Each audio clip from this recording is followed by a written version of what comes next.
அஸ்ஸலாமு அலைக்கும் வரஹ்மத்துல்லாஹி வரகாத்துஹு. இஃப்தாருக்கு வீட்டிலையே சிக்கன் கறி பப்பு நல்லா டேஸ்ட்டாக எப்படி செய்கிறதுன்னு பார்ப்போம். 4 பெரிய வெங்காயத்தை பொடிசாக நறுக்கிறேன்னு, 2 கேரட்டையும் பொடிசாக நறுக்கிறேன்னு, கொஞ்சமாக பச்சை பட்டாணி. இப்போ ஒரு சட்டி அடுப்பில் வச்சுட்டு எண்ணெய் கொஞ்சம் ஊற்றிக்கிறேன்னு, வெங்காயம் கருவேப்பிலையை போட்டு தாளிச்சுக்கிறேன்னு. வெங்காயம் லேசாக வதங்காவே நான் 1/4 கிலோ சிக்கனை பொடிசாக நறுக்கி வச்சுருக்கிறேன். சிக்கனை போட்டு தேவையான அளவு உப்பு போட்டுக்கிறேன்னு, 2 ஸ்பூன் மிளகாய்த்தூள், 1/2 ஸ்பூன் மஞ்சத்தூள், 1/4 ஸ்பூன் கரம் மசாலா தூள். இது எல்லாத்தையும் கலந்து விட்டுட்டு 1/2 ஸ்பூன் இஞ்சி பூண்டு பேஸ்ட்டையும் போட்டுக்கிறேன்.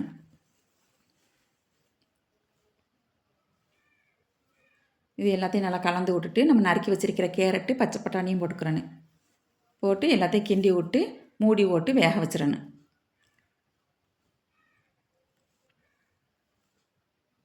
இப்போ நல்லா வெந்துருச்சு.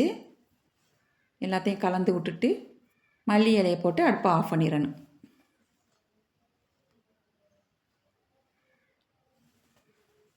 இப்போ மாவு பிணைஞ்சிக்கிறோம். ஒரு பாத்திரத்தில் 1/2 கிலோ மைதா மாவு, தேவையான அளவு உப்பு போட்டு தண்ணி ஊற்றி மாவை பிணைஞ்சிக்கிறேன்னு.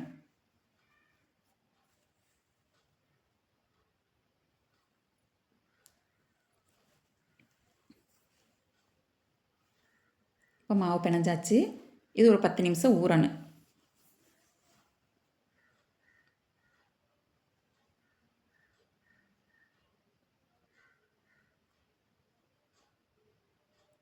இப்போ மாவு நல்லா ஊறிடுச்சு. இதை சின்ன சின்ன உருண்டையாக எடுத்துக்கிறேன்னு. இந்த அளவுக்கு எடுத்துக்கிறேன்னு. இப்போ நம்ம சப்பாத்தி கட்டையில் கொஞ்சமாக மாவை தடவி இதை நம்ம தட்டிக்கிறேன்னு.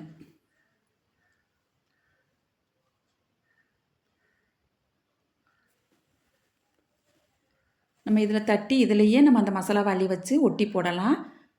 நான் வந்து கறிப்பை அச்சு வச்சுருக்கிறேன். அதில் வச்சு தான் இப்போ தட்டி போட போகிறேன். இந்த அச்சில் இந்த தட்டின மாவை தூக்கி வச்சு இந்த கீமாவை நல்லா கலந்து விட்டு ஒவ்வொரு ஸ்பூனாக அள்ளி வச்சுக்கிறேன்.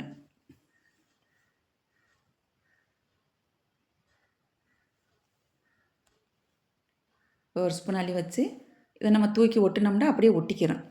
மாவுலாம் தடவை தேவையில்லை. ரெண்டையும் தூக்கி இப்படி ஒட்டிக்கிறேன்னு. ஒட்டி மேலே உள்ள மாவை எடுத்துறேன்னு.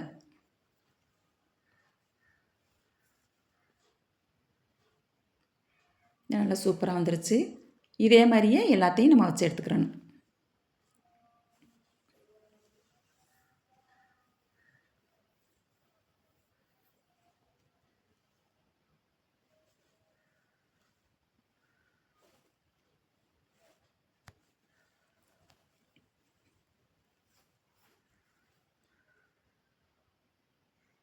இப்போ எல்லாம் ரெடி ஆயிடுச்சு.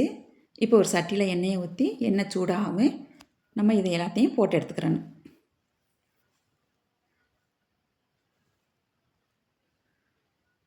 இப்போ ஒரு பக்கம் செவந்துருச்சு.